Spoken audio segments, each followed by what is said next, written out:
wari umaze gukora umugambi ugahomba ariko ntumenye impamvu wahombye? Cyanke uba wifuza gutangura umugambi ariko ukagira ubwoba bwo gutangura utinya guhomba? Uyu munsi rero tuhava twiga ibintu ndwi bituma umuntu ashobora gutangura umugambi ugahomba, cyanke umuntu yifuza gutangura umugambi akirinda kugira ntahombe. Bisaba urabe ino video kuva ku ntago gushika ku iherezo. Ku rubuga icyongereza cyoroshe muri kumwe na Fabrice Kina Movies. Reka nongere mpikaze abantu bashasha ariho bakiza kuri no YouTube channel yacu kugira subscribe. Nongere nshimire namwe bwe basangwa muri mu hasanzwe. Muri abantu b'ingenzi cyane gose nimwe mutuma tugira ngaha tugeze. Ndabashimire kandi rero mwese aho muri hose mugire partage no video ishikira abantu benshi bashoboka.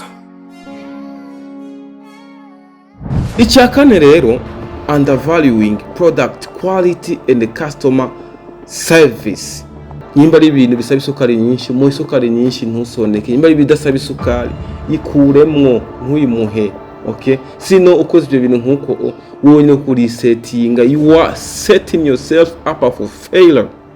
A study by PwC found that 32% of customers will stop doing business with a brand they love after just one bad experience.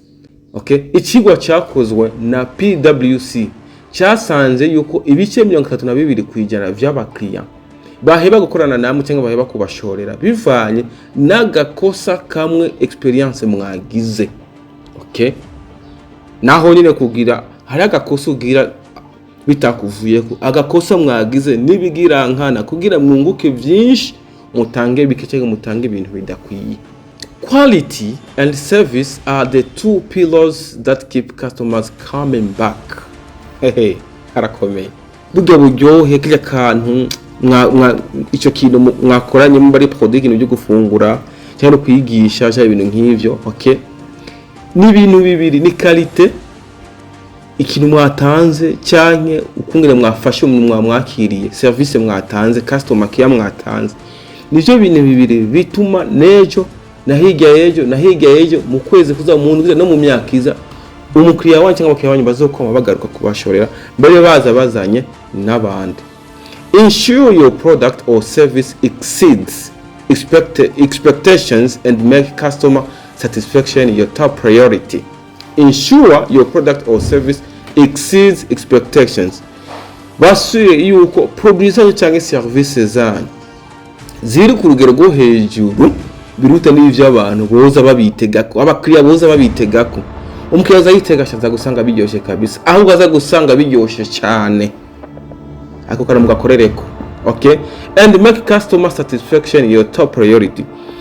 Ugushima ko abakiriya kube priority yanyu. Okay?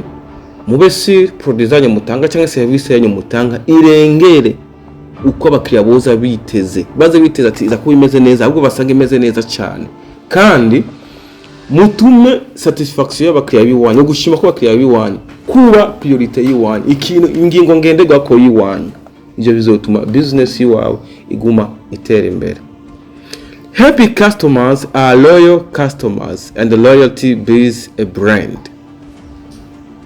Abakiriya banezere cyangwa abakiriya banezerewe business yawe baba bafise umutima mwiza, ni wa wundaza agasiga pourboire, ni wa wundaza. Okay? Ibintu nk'ivyo nk'abantu bakora ahantu baguma bagira interfering with customers. Okay? Interfacing with customers, barayibona ibyo bita pourboire. Iyo mukiriya anezerwa na service yiwanyu, anezerwa n'ibintu by'iwanyu, na hesita, they don't hesitate gutanga ico bita pourboire. Pourboire rero ni amafaranga umuntu aguha bivanye n'ingo mufashe neza cyangwa kana gushimira imoro kumugarura akagwatiyo ngari yegumane nayigusuguha for nothing, nayiguha for nothing cyangwa pour rien, nuko mufashe neza cyangwa yaryoherewe service yiwanyu. Okay? Ndizera ivyo bintu uko ari bibine maze kuvuga bizodufasha cyane mu gukuza business yacu. Icya gatanu naka kantu si keza gose, ifoke muza murahindagura ibintu uko umuntu abamenyereye uko eje sange mwahinduye kandi kantu nyene umuntu bwatira abakiriya. Okay? Business landscapes change fast. Okay? Mu bijyanye na business birahindagurika, ibintu biratigihe. Nimba no munsi hari amatarasa na white bahindurire bashaka ka couleur, bahindurira udushugwe, bahindurira table, bahindura utuntu tumwe n'utundi cyangwa bahindura service, ibintu nk'ibi. And if you are too slow to adapt, okay, you are toast.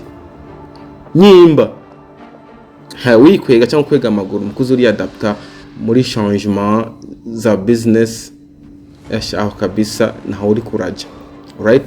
Many small businesses fail because they are stuck in outdated method, refusing to pivot when needed. Business nyinshi zifailinga mu gihe zagumye donc zabaye stuck in outdated methods. Zagumye mu bintu vya kera, za methode za kera ntimubajo. Look at industries like retail and the restaurant. Reka dufata akarero nko kuma industry nk'abadetaya cyangwa ama restaurant, okay, bage badandaza imfungurwa. Those that adapted to e-commerce and delivery services during the pandemic survived, while others cramped. Nk'ubu vyibiza hari abantu bace bagihindura system cyo bita guhindagurika na periode kayira yavuze ko ari guhindagura aho korera, guhindura ibintu bimwe na bimwe mu service cyangwa guhindura mu bikoresho canke uko mwakira abantu, mugabo no guhindagurika time after time bivanye n'igihe kanaka. Nk'ubu haje nk'igihe kibiza by'ingwara kanaka bisanga abantu badasohoka, nk'igihe cya coronavirus muribuka ko abantu batasohoka, eske mwacha mwugara twacha twugara duhindura system kudandariza online hamba ugasohoka ufise uruhusha.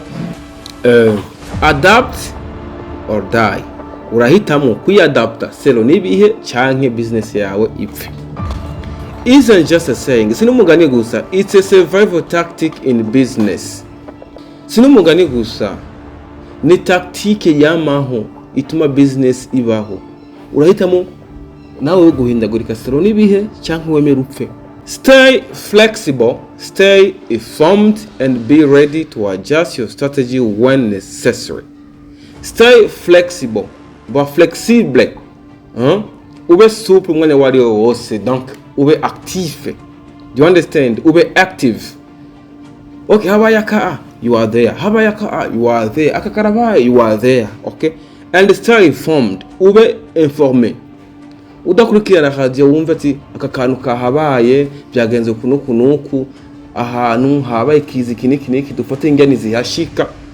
Okay, okay, ari abirakenewe wewe urafise business kuri ibyo bintu cyutumuka.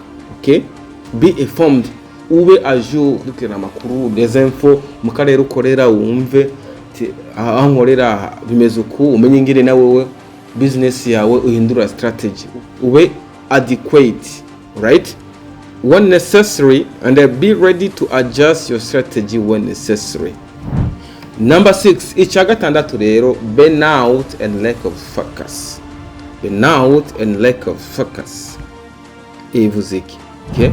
Many business owners try to do everything themselves. Abantu benshi bafise ama projet baragerageza gukora ibintu bakavyikorana. Wearing too many heads and eventually burn out. Yuri kurikorana wewe nyene byose ku gatwe kawe, iki wewe uku birangira wewe umutwe ugucanze. Yuko abantu bafise imigambi cyangwa ama projet mato cyangwa yariyo yose baba susceptible. Okay, byoroha gose gusanzara mu mutwe kubera ko bahura n'ama demand bahura n'abantu cyangwa n'amakomande bahura n'abakiriya babo cyangwa ibintu bahura n'abantu ariko barabasaba ni benshi, byo basaba ni byinshi ku muntu umwe, umuntu usanzara. Okay, delegate tasks, automate processes where possible, and prioritize your mental and physical health. Delega amatasha yiwawe, automate processes kire bikorwa iyo bishobotse, and prioritize your mental and physical health. Uhagaciro amagara yawe yo ku mubiri nayo mu mutwe. Nturuhe gose, menye ngene upanga akazi rabe bukoresha, nturuhe ku mubiri no mu mutwe. Yumva yurusha kubira mu mutwe bikurikirana amagara make no kugwaragurika no kwivuza, bas business biguwe. Remember, a business is a marathon. Business ego ni higanwa ryo kwiruka, not a sprint. Okay, and you can't lead if you are burnt out. Ntushobora kuyobora umutwe wasanzaye warushe, ntushobora gutsinda competition yo kwiruka. Umva business ni competition yo kwiruka, muriko muriruka, okay, so kwiruhisha. Rero ntushobora gutsinda competition yo kwiruka urushe wahuye n'abantu bafise amagara meza. Saba rero ko uha agaciro amagara yawe mu mutwe nayo ku mubiri. Ikindwi rero abantu kunda kwirengagiza naco, ignoring feedback and failing to learn. Dear friends, dear followers, dear subscribers, kutitaho feedback. Umukiriya yakubwiye je nariye ku nasanze hamwe umunyu mwinshi, canke ikintu wampaye cyapfuye, canke inyama imoteye nabi, iki ija ibintu nk'ibyo. Kwirengagiza feedback z'abantu bakugana, ivyiyumviro baguhaye, okay, ivyo bintu bira failing, gatuma business yawe failing, okay. Canke kunanirwa kwiga, bakubwiye feedback iki niki vraiment mugikora uku bikaca bikunanira gutorera inyishu, nukuri aho business yawe iri ku musozo. Pride kills small business. If you're not listening to feedback, whether from customers, employees, or mentors, you are setting yourself up for failure. Alright, nyimba udashobora kumviriza feedback, amajambo ava mu bantu bavuga kuri projet yawe cyangwa kuri business yawe, swat ibiva mu bakiriya biwawe, cyangwa biva mu bakozi bawe ibyo bakubwira, cyangwa biva mu bantu bakungura ubumenyi ba mentors, abantu baba mentors baguterera ivyumvira muri projet. Udashobora kubumvira abo bantu, abakiriya, abakozi bawe, cyangwa abantu bagufasha, abavyeyi bawe bo mu buryo bwa business bw'akazi bw'imibereho, udashobora kubumvira, you are setting yourself up for failure. Nyene ko witwara ku muhero wa business yawe, uko wica business yawe uko urayihombesha. Okay, successful business owners are learners. Bene imigambi mwebwe baproche, umuntu wese yaroraniwe, aracyari umunyeshuri, araciga, yigira muri abo bakiriya, akigira muri abo bakozi biwe, akigira muri abo bantu bamufasha mu bintu bijyanye n'iterambere, bamwungura ubumenyi bijyanye n'iterambere. They constantly seeking ways to improve. Baguma bagaragaza ubwo bwose bwo kwiga, bwo kubandanya biga kugira bashobore gutahura. Okay, use customer feedback as a guide to refine your product or service. Koresha feedback y'abakiriya bawe, koresha ivyiyumviro canke ajya amajambo abakiriya bawe bakuvuze kuri projet yiwawe, kuri produit canke service yiwawe, ikubere guide, ikubere umuyoboro wo kurafina projet zawe, wo kurafina business yiwawe. Donc ikubere umuyoboro wo kubyohora ahari utunenge, kuko baga bakubwira utunenge bisa ko udukosore wo kurafina, to refine. Iyo unavuze to be fine, kuba meze neza, to refine kurafina kugira ikintu kibe fine. Okay, so make sure guys, pay attention to employee insight. Pay attention to employee insight. Tira attention kuvyo abakozi bawe bakubwira, donc kuvyo babona n'ivyo bakubwira. Umukozi wiwawe ashaka kwicira projet igahomba cyangwa ikiza, pay attention ingene babona ibintu, ingene bakubwira ibintu, kuko niwe waba bahari, wowe swat niwe buhari cyangwa uza kuverifya gusa ukagenda, muga nibo biriwe hajya nibo bazi ibihabera ibihaca ja ibintu nk'ibi. So pay attention guys, right? And seek mentorship from those who've walked the path. Please urondera abandi bantu mentorship, abantu bagufasha, bakungura ubumenyi, bakugura mu mutwe, abantu bace muri iyo nzira nk'iyo bafite business bafite aho bageze, ubigire ko bakwigisha. Okay, wumvire ibyo abakiriya bakubwira, wumvire abakozi ibyo bavuga, wumvire n'ibyo bavuga abantu bagufasha mu byumviro, bagiye abantu wagize aba mentor bawe. Okay, so tushobora kuri YouTube cyangwa umuntu urabira ko wigira ko mbateye imbere, ukabigira ko kurikira abo bantu, right? So a business that doesn't evolve based on feedback is a business on the road to irrelevance. Business itevoluwa biciye kuri feedback ziva muri abo bantu, abakiriya, abakozi n'abantu bagufasha mu vyiyumviro. Iyo business iba iri mu nzira yo gupfa. Business nziza, mu boss mwiza yumva feedback z'abakiriya, abakozi n'abandi abantu badufasha cyangwa bagufasha mu vyiyumviro by'iterambere. Alright, ndabashimiye rero mwebwe mwese mwariko muradukurikira mu kiganiro cy'uno munsi. Uno munsi twashimiye kwiga ku bijyanye na business. Rero Imana idufasha cyane abatwo turakora business, nkuko nabivuze ibyo bintu indwi turakwiye kubikurikiza neza hama kugira business yacu igende neza. So murakoze cyane, Imana ibahezagire aho muri hose, mugira aho muba mwubahwe. Yari jewe Fabrice Movies ku rubuga rwanyu rwo wacu Icyongereza cyoroshe. Thank you guys.